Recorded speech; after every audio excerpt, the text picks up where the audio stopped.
This is Death and a Dog, a Lacey Doyle cozy mystery, Book 2, by Fiona Grace, narrated by Katie Silverthorne. Chapter 1. The bell above the door tinkled. Lacey looked up and saw an elderly gentleman had wandered into her antique store. He was dressed in English countryman attire, which would have looked peculiar in Lacey's old home, New York City, but here in the seaside town of Wiltshire, England, he was just another one of the locals.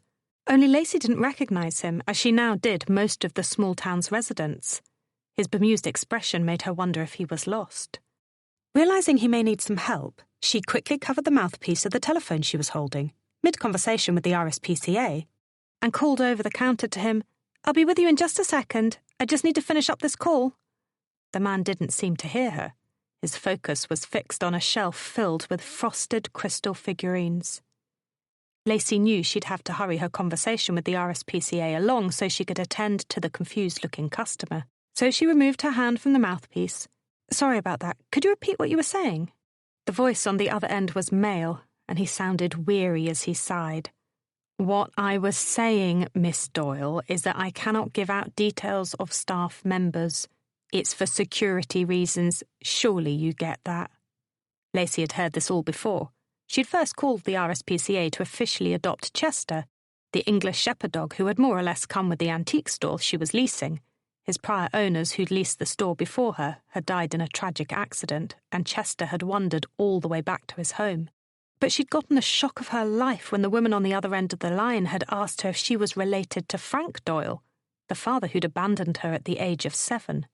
Their call had gotten disconnected, and she'd rung back every day since to trace the woman she'd spoken to. But it turned out all calls now went to a central call centre located in the closest city of Exeter, and Lacey could never track down the woman who'd somehow known her father by name. Lacey tightened her grip on the receiver and fought to keep her voice steady.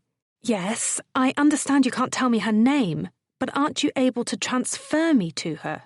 "No, ma'am," the young man replied. "Beyond the fact I don't know who this woman is, we have a call centre system.